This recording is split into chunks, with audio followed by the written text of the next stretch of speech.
Coming up on Tekzilla, PC build, how fast can you go for $1,000? Intel's new 3D architecture, it's not what you think. Wood floors versus surround sound, raid hell, and a big old pile of viewer questions. So grab the candy box and get your sugar buzz on, cause Tekzilla starts now.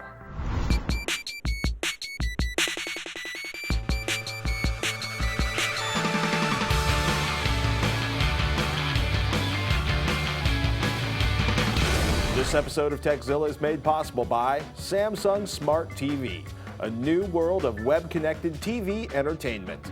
GoToAssist Express supports smarter with GoToAssist Express. And Gazelle, the fastest and easiest way to sell and recycle your gadgets. I'm Patrick Norton. I'm Veronica Belmont. Welcome to Tekzilla, hands-on reviews of the latest tech and how to make the most out of the gear you've already got. Whether you're a beginner, tech support for your friends and family, if you've got a question about tech, or what happens when you drop an iPad from 6 feet onto asphalt and concrete. What happens? Absolutely nothing if your toddler is using it with a OtterBox. I'm allergic to broken. No, it's not broken. Broken tech. It's not broken. Oh, phew. Look at that. It's beautiful. It bounced, actually, which bounced? was actually more horrifying. Care to demonstrate? No, because, you know, I watched it go by my face this way because he was on my shoulders watching a movie while I walked. And then I like followed it down with my eyes because I couldn't reach it. And then it bounced and landed. The bounce was the worst part. That sounds painful. Hey, we don't know. We don't have an answer. We're going to track down somebody who does. Gesundheit. Oh, Do you have allergy allergies? season, apparently. I've been mainlining Claritin for a month. I was better for a while. I was on the Zyrtec, and that was really working. And then my ambient flurry today said there was no pollen, like, disaster happening outside, so I didn't take it. Flurry lied to me. I just don't stop taking it until September. TriGate, Ivy Bridge, 22 nanometer. What am I talking about? These are all aspects of Intel's next generation of CPUs that are going to go on sale in early 2012. Ivy Bridge, that's the code name. These CPUs are going to drop power consumption, boost performance, and be the first processors to use TriGate transistors, a new 3D transistor technology that will debut as Intel, well, moves everything onto the 22 nanometer process. That is so tiny. Yeah, 2D planar transistor designs haven't changed that much since the integrated circuit debuted in the 1950s. The process technology that allows them to be made smaller, huge changes, but the wee small 2D electrical switches themselves, not so much. No. To quote Intel, their traditional flat two-dimensional planar gate is replaced with an incredibly thin three-dimensional silicon fin that rises up vertically from the silicon substrate. Control of the current is accomplished by implementing a gate on each of the 3 sides of the fin, 2 on each side and 1 across the top, rather than just 1 on top, as is the case with the 2D planar transistor. The additional control enables as much transistor current flowing as possible when the transistor is on the on state for performance, and as close to 0 as possible when it's in the off state to minimize power, and enables the transistor to switch very quickly between the 2 states, again, for performance. Yeah, it's kind of trippy reading people doing the analysis of this and reading the white papers up on Intel.com. I mean, what it really means, real world terms, faster CPUs, Moore's law still applies, and lower power consumption when Ivy Bridge CPUs hit the market in 2012. Also, probably a lot of despair and hair pulling at AMD this week, because this is, I mean, Intel's throwing around numbers like, you know, the same performance at 50% power reductions or greater performance at similar power. It's just, I look forward to seeing the devices with this. Yeah, and I look forward to seeing AMD pulling their hair out from the roots. Cold. Cold, cold, cold. Well, in other news, Apple's released the iOS 4.3.3 update. The biggest change here is where and how it handles the location data archive. Apparently does some work on the battery life as well. And just in case you were building your summer vacation plans around buying the iPhone 5, MacRumors says an AT&T employee told a MacRumors reader that Apple says there will be no new iPhone in June this year. It's like they canceled my birthday. Maybe they're just planning for a bigger, better birthday later this year. My mom actually called me today, and the phone, like, I couldn't get the call 3 times in a row. And she was like, I'm not getting you any presents this year. I'm buying you a new cellular network. I'm like, what does that even mean, Mom? That's awesome. It's Your nice mom that can she's buy thinking you a of new that. cellular network? I don't know if it's She's in got the like a budget. spare $100 billion laying around? Yeah, apparently.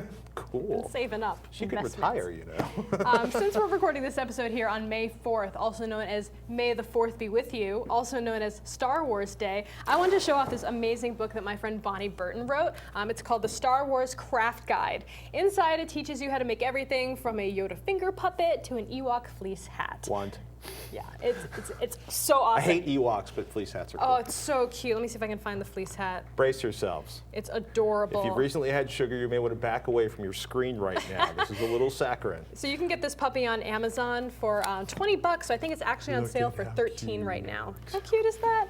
Their little face, that little Ewok hat. It's so cute. I love it. Bonnie's great. She does the Star Wars blog as well, and she's a craft master.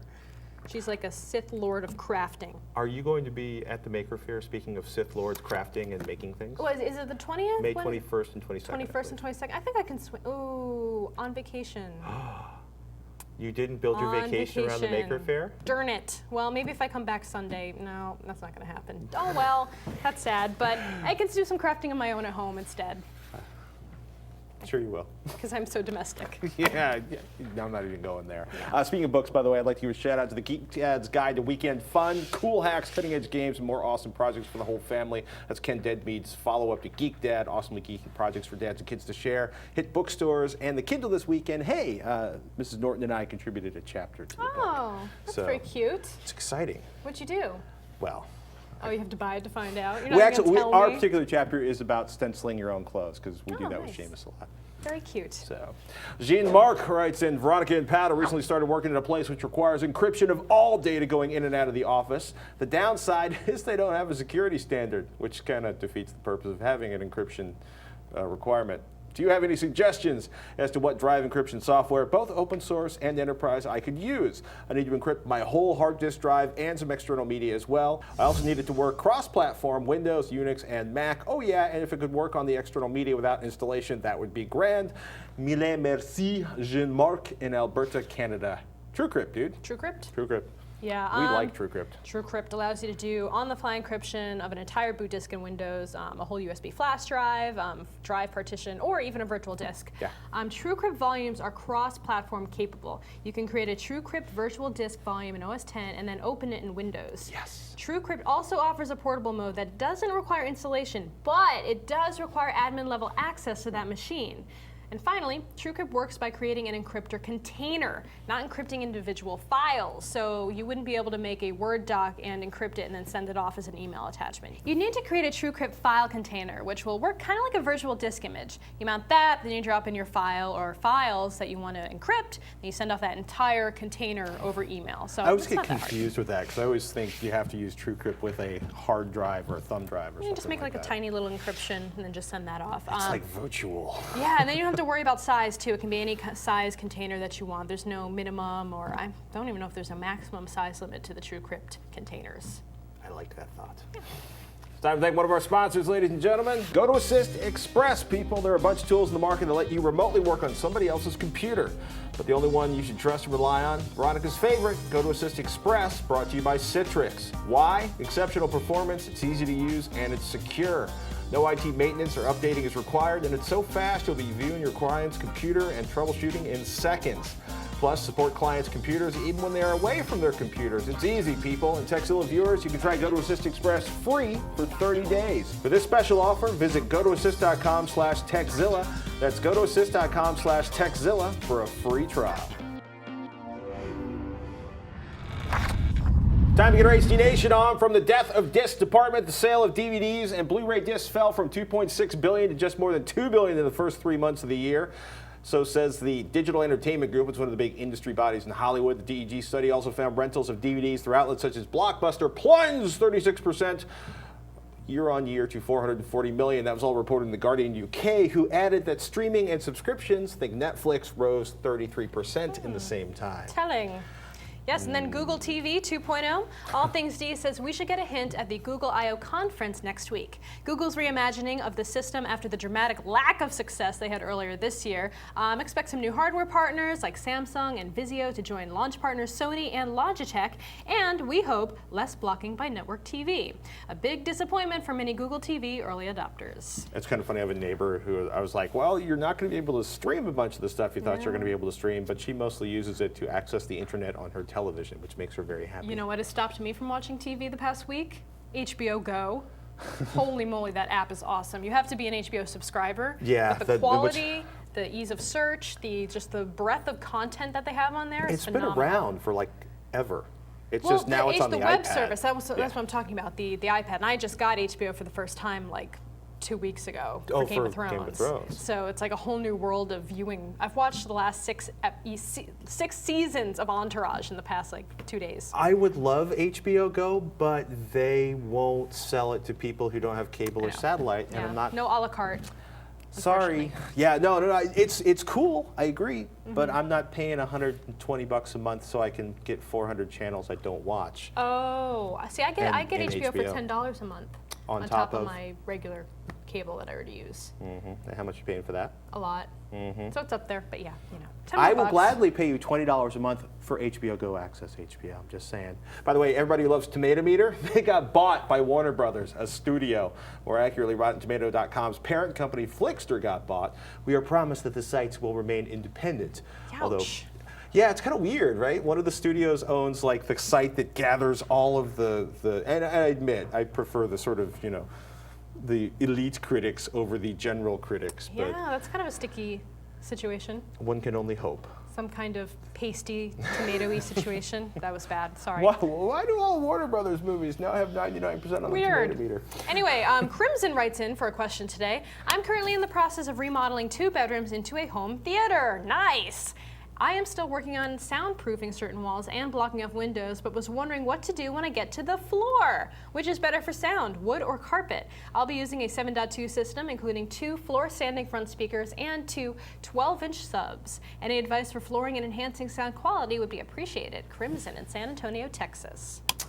Man, so it's kind of funny. Like if you go to Audiophile Geeks, they tend to be like, you'd like a wood floor, and if you go to Home Theater Geeks, a lot of times you get you want carpet because you want. It's kind of funny, right? Wood floors especially wood floors with minimal furniture, makes a snappier, a sharper audio environment, more potential for slap echo and other effects. That's the thing. That's the first thing I thought of the second I said wood floor. I was like, I'm going back to all my days in the audio studios and everywhere, and just never really did that. It was always carpeting, pretty much. Yeah, well, and rugs over everything else. So. Yeah, well, somebody say like, well, the so-and-so jazz club has a wood floor. I'm like, so-and-so jazz club normally has 300 people standing on the wood floor. Said floor. People absorb audio. And the truth is if you've spent a bunch of time like AVS Forum and other places, some folks are like, well, I stripped the rugs out and now everything sounds amazing. So it's one of those things where how your ears like things has a huge influence. If you already have nice wood floors, don't tear them out. Don't put wall-to-wall carpeting over them. Try area rugs. Yeah. And play around with the location of the rugs, or put one large. I'm gonna for surround sound. I definitely lean towards having carpets because especially with surround sound, you tend to get a lot of peculiar echoes. Yeah. Yeah. Echoes in general I'm not a big fan of. Bad. I mean, it kills the experience in a lot of ways. So I would say go with area rugs. I would have to agree with that. Or don't feel bad about getting wall-to-wall carpet if you're looking for an excuse for it. If you have sweet hardwood floors already, do not ruin those. That is like. Go rug shopping. They're hot. Beautiful area rugs. Yeah. Next up, Dave writes in, hi all, love the show. My hand-me-down 52-inch GE rear projection TV seems to be about to give up the ghost. I've been considering the Vizio XVT473SV as a replacement. For some reason, I just really like the idea of the dimmable LED backlit zones. However, while researching the thing, I happened to notice that the listing on Costco's site says it has 80 zones, while the Amazon listing claims 160 zones. Is one of them a typo? Are they not really the same TV, even though they both list the same model number? If so, what else may be different?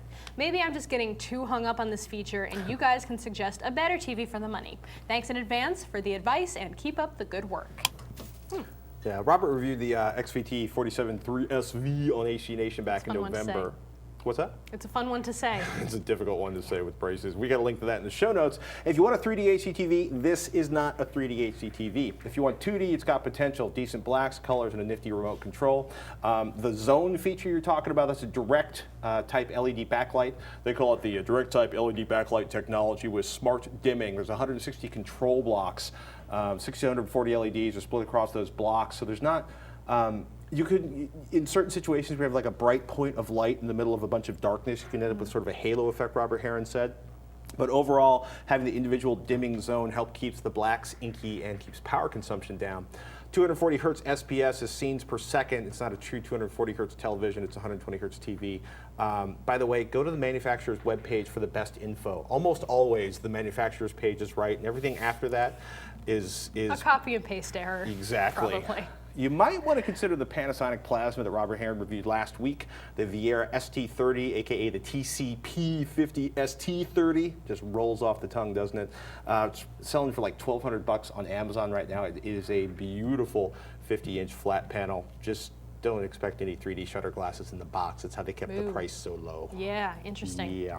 Next up, Freddie writes in, I do have a serious problem with the show. There is just not enough of it. I do have one question. Power DVD 10 or Total Media Theater 5? I want the best for Windows Media Center 7 integration, the one that provides the best picture quality for Blu-ray. It's a shame that Windows Media Center is more expensive to set up and requires more technical knowledge, because in my opinion, it has the best and widest range of content and usability than 10 set-top boxes combined. I play the latest and greatest games using my wireless Xbox 360 controller, watch Blu-rays, DVDs from my hard drive, store and view pictures, music, use Boxy, Vudu streaming service, Netflix, Hulu, go on the internet, even a great Windows Media Center plugin for Revision 3, all from my lazy boy, Freddie. Woo! Well, you do get what you put in. Yeah, you know, Roku, Apple TV, they give you a lot for what you pay, which is under $100, and they're simple. You plug it in, you set up the network, you enter in your passwords, you're done. Windows Media Center, first of all, you need a home theater PC, right, and then you're going to need a Blu-ray drive. Blu-ray playback is not supported natively in Windows Media Center, as you pointed out. I use Total Media Theater 5. It's made by ArcSoft, and that's actually what Robert Heron uses on his home theater PC. I highly, highly recommend it. It's got nice Windows Media Center integration. Now it's time for the new Blu-ray releases for the week of May 10th, 2011. First up, Top Gun, the 25th Anniversary Edition. Man, I feel old. Top Gun was originally released on Blu-ray a few years ago, but now to celebrate the quarter century that has passed since its theatrical release, they're repackaging it and re-releasing it once more. With an MPEG-4 AVC codec and a 2.39:1 aspect ratio, this disc includes both a Dolby True HD 5.1 and a DTS HD Master Audio 6.1 mix. Extras are the same as they were when they were included in the previous Blu-ray release, a 2.5-hour, 6-part documentary on the making of various aspects of the film, multi-angle storyboards, 4 music videos, TV spots, interviews with Tom Cruise inside the real Top Gun, and one thing that wasn't included on the previous release, a digital copy. Next up, The Illusionist. No, not the Edward Norton movie. This 2010 French-British film was nominated for Best Animated Feature at the Oscars this year and has received a 90% on the Rotten Tomato meter. It comes in a Blu-ray DVD combo pack with an MPEG-4 AVC codec and English DTS HD Master Audio 5.1 mix. Extras include a making-of featurette and several clips from behind the animation process. Also released this week, Alien! In October, we saw all 4 Alien movies released as a box set titled Alien Anthology. But if you're like Roger and think only 2 of these films are worth watching, you can now buy each of them separately. They each come on a single disc and won't have any of the extras, which is such a shame, and come with the same specs as the Anthology box set. They come in an MPEG-4 AVC codec, and the first Alien film comes in a 1.85:1 aspect ratio, and the rest in 2.39:1. Audio is a DTS HD Master Audio 5.1 mix. And as always, check out our show notes at Tekzilla.com or hdnation.tv for the rest of this week's Blu-ray releases. It's time to thank one of our sponsors, Samsung Smart TV. If you buy a full HD 1080p TV that's capable of showing 3D movies, then your 3D experience should be in full HD, right? Not if your 3D HD TV uses passive 3D technology. The only way to enjoy 3D at home in full HD is with active 3D glasses. All Samsung 3D TVs use active technology. That's the wonder of Samsung. Samsung Smart TVs allow you to easily search for movies, TV shows, browse the web, explore Samsung apps, chat with friends, and find many other types of new interactive TV content. Check out samsung.com/smarttv for more information on all the different models. You can win this smart TV that we've been using here at Revision 3. To enter, send a tweet to @Tekzilla with your favorite app or feature of the Samsung Smart TV and include the hashtag #SamsungTV. The contest ends May 17th, and once the winner is verified, we will announce it on Tekzilla. The sweepstakes is open to legal United States residents residing in the 48 contiguous United States and who are 18 years of age or older as of date of entry. Go to revision3.com/SamsungTV for all the contest details. And please support our sponsors here at Tekzilla like Samsung TV. Gary's got a big problem. He writes, "Hi there, I'm going to change out my old LSI Mega Raid SAS 840-16E for a newer card. Probably an Adaptec 52445. The LSI is no longer supported very well by the company since it reached EOL sometime back. My concern is this card is used in my NAS that has several drives feeding video, music, and data. 10 2TB hard drives, RAID 6 for movies in ISO format, 4 2TB hard drives, RAID 1 for music, 50,000 MP3s, Yes. 2 2TB hard drives, RAID 0 for miscellaneous data. Online backup is not practical, and I really don't want to buy 16 more drives and build another NAS. So, how do I change this over? I am assuming that I can't just plug in the new card and the data will be seen by the new card, and even if I spread this data across all my other PCs, I will not have room for everything. That's why I built the NAS in the first place. I really don't want to have to re-encode hundreds of my DVDs and CDs, not to mention the retagging of all the music. Help! Any practical solution, or am I screwed? Thanks, Gary. Yeah, welcome to the NAS upgrade dilemma. Whoa. Well, I mean, here's the situation, right? If I'm doing the math on the RAID 0, the RAID 1, and the RAID 6, we're looking at minimum 2 terabytes of data, 4 terabytes of music, and I don't know, say 7, 8 terabytes of movies. Let's call it 8 terabytes of movies, which is 12, 14 terabytes of data. Yeah. So yeah, without Internet 2 access at your local college campus and a massive server, online backup is out of the question. You'll spend years uploading that data from your house. It's taking me 15 days to upload my 45 gigabytes of Steam backups to CrashPlan right now. So I don't even want to think about 16 terabytes. Yeah, you know. That makes my little brain explode. We've been dealing with here's the thing, right? The old school NAS system is you fill the old NAS box up, right? And then your video production company, your online television company, your whatever, buys a second NAS box and starts adding stuff into that. And then they buy a third NAS box. And if the hard drives are big enough at that point, they go back and upgrade the first NAS. But you know what I mean? You're screwed, right? Because it's either borrow somebody else's NAS, because what really sucks is you own all these amazing 2 terabyte drives. So it's either buy a whole bunch more drives and start shuffling stuff around, and then it turns into this really crazy math problem where, okay, I can move this stuff to this machine and this stuff to this machine. But if you're talking about like 8 terabytes of movies, you basically need like 8 or 10 terabytes of drives to move that to. Why'd you have all that stuff? Because now, basically for the same reason Robert Heron rips all of his Blu-rays to ISO, and then he has instant access to every Blu-ray in his entire collection through Windows Media Center at the click of a button. That's the difference between me and everyone else. I only watch things once. Once and I'm done with them. That's why streaming things, perfect for me. Yeah, and I don't keep stuff. If you know, part of I don't have anything against people who do. I'm just like, you get problems like this, and then you're like, I'm foobarred. Sorry, parents who get mad at me when I say foobar, and then they have to explain what foobar means to their kids. Full of preempt those emails. I'm sorry. Preempt the emails. Look, if I can manage to explain some of the acronyms of the internet to my son without having to explain what they are, surely other people can. Surely. Well. In any case, yeah, you're basically you're buying a bunch of. Buy a few 3 terabyte drives and work it out. And yeah, that's one of the problems with hardware RAID cards, though. Almost invariably, a hardware RAID card, basically, you cannot swap. Sometimes you even cannot swap out the same hardware RAID card for another RAID card because of the way the data is written. So would a Drobo be a potential solution? He still has to buy but he still has to buy a whole bunch of drives. See, even if he builds like a free NAS box or buys a Drobo or one of the various RAID boxes, he still has. There's no real way to take those 10 frickin' 2 terabyte drives and move them to the new box without formatting them in the process of creating the new RAID volume. I'm so sorry. So Maybe you can buy just another 5 2-terabyte drives. They're down to like $60. Then you can sell them on eBay or donate them to a local charity or find a friend and give your mom a RAID box. Mom, I built you a RAID. Thanks, honey. I'm so sorry. All right, well, on a more cheerful note, a while back I had an amazing chocolate experience in Europe, and on the show I lamented the lack of such chocolates here in the States. Well, viewer Joe took it upon himself to share with us some Australian candy for which we are deeply, deeply grateful. Oh, there it is. Where's the candy? Where's the candy? Where's the candy? On that? That one.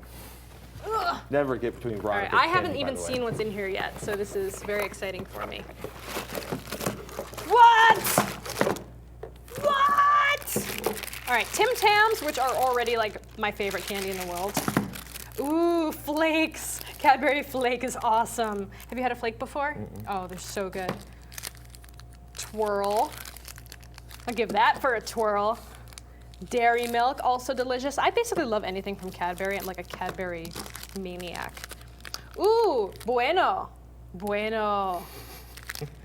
How many of these have you had already? Monza. The Tim Tams, the flakes. I've had flakes and Tim Tams, and I've had the dairy milk.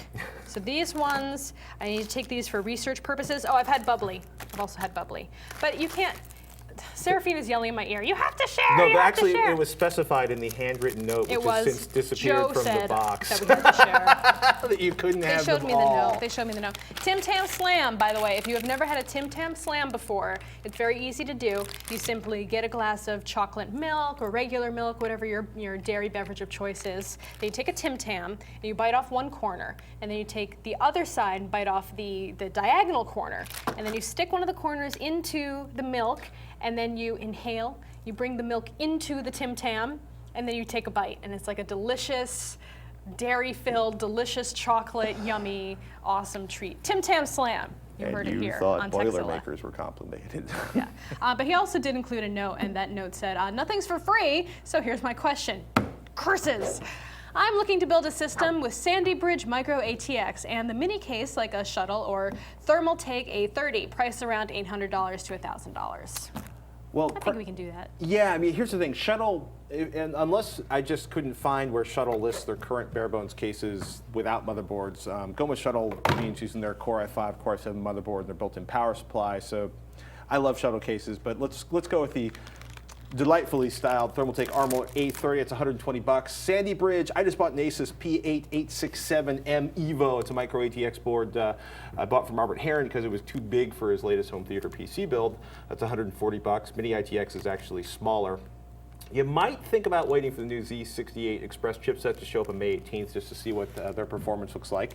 I pulled in some ideas from PCPro.com's leaderboard. XFX does a really nice HD695X. It's a Radeon HD 6950, 1 gigabyte of RAM on that. That's $210. 4 gigs of Corsair RAM will run you $50. 8 gigabytes of RAM will run about $80 or $90. Corsair's AX750 or TX950 for your PSU. It's probably overkill. It's $150. Hard OCP loves a new 550 watt Kingwin LZP 550. It's $140. Beautiful, beautiful power coming out of that thing. A little on the high side for a power supply, but good power supply equals happy computing and data. OCC Vertex 2, 120 gigabytes. That'll run you $180.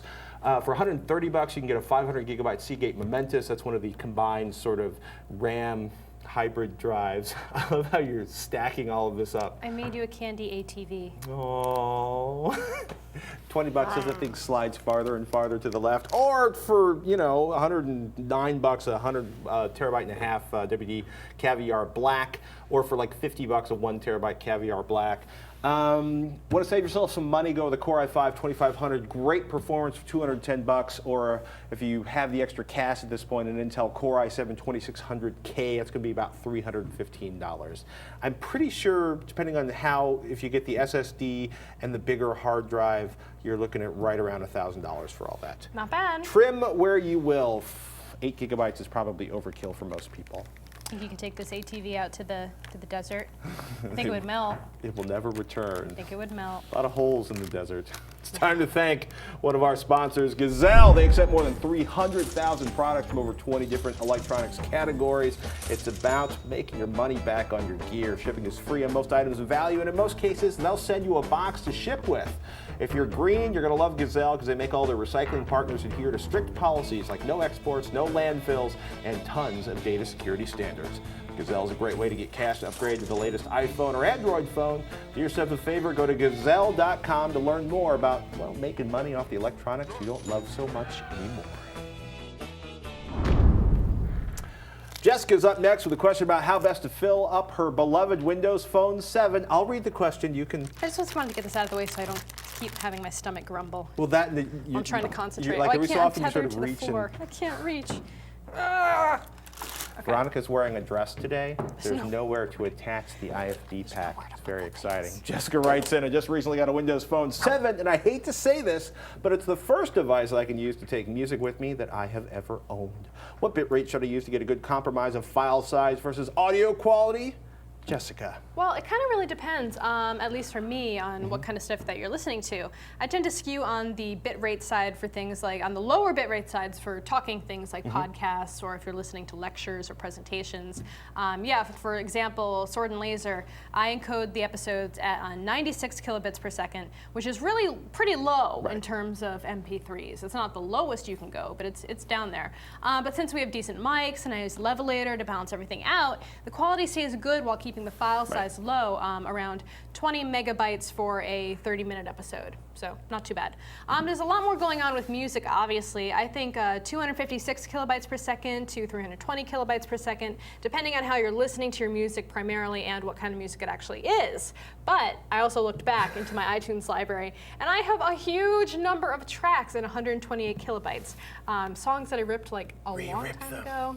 You know, I don't even have the CDs anymore. It's like stuff I ripped forever ago, you know, when I wasn't really thinking about it. And well, it's all like, you know, hardcore and punk rock music anyway. Which so sounds better at 250. I'm going to stop prettier. this right now. 128 Still listenable. I'll agree with you. For somebody reading text to you for podcasts and stuff, you know, 96K is great. Save yourself some drive space. 256K for a WMA file will give you a fantastic sounding piece of stereo audio. And if you're listening through the earbuds that came with the phone, you're not going to tell the difference between that and FLAC unless you are a hardcore audiophile, in which case you'd be up on Hydrogen Audio, reading about lossless audio compression and not asking us. No, well, she doesn't want to do lossless because that takes up too much space. Well, she asked us. Maybe she does want to do lossless. No, but she does. Lossless is going to take up too much space. She wants the best combination of size to fidelity. I say 256K. Quality. Or take your Fine. favorite song of all time, your favorite CD, rip it at 256K, rip it at 196K. And I would say go with WMA, skip MP3, and because if it's the only device, you know. Well, she might change her mind later. Well, then you can re-rip everything. I guess. That's annoying. Okay. What about 256K MP3? That's what I said. That's what I recommended. Oh, okay. I thought you wanted to go with like WMA. No, I think didn't say WMA gives a little better audio quality at 256K than the MP3. The truth is, you're not going to hear the difference to the earbuds that come with the phone. But see what she got by doing a standard like MP3. So when she finally got the phone she likes, she can listen to all her music on the same thing. You're saying she's not going to like the Windows Phone 7? No, I mean, eventually she made. I like Windows Phone 7. I'm just saying, if she ever gets to the next device, and if all her stuff's encoded in WMA, it might be a pain in the butt. She'll have to transfer it to something else. Right. All right. Well, moving on. Do you want to make your 4 eyes into 6? What? We may be able to help with this question from Arturo. He says, hi guys, my significant other has prescription eyeglasses, and those fracking things are giving her problems with 3D enjoyment at home and movie theaters. Do you have some tips to give her an enjoyable 3D experience with her eyeglasses? Love the show. Saludos desde Mexico. Mexico. Mexico. Arturo. Saludos desde Mexico. Well, my Spanish is atrocious, almost as atrocious as my Cantonese.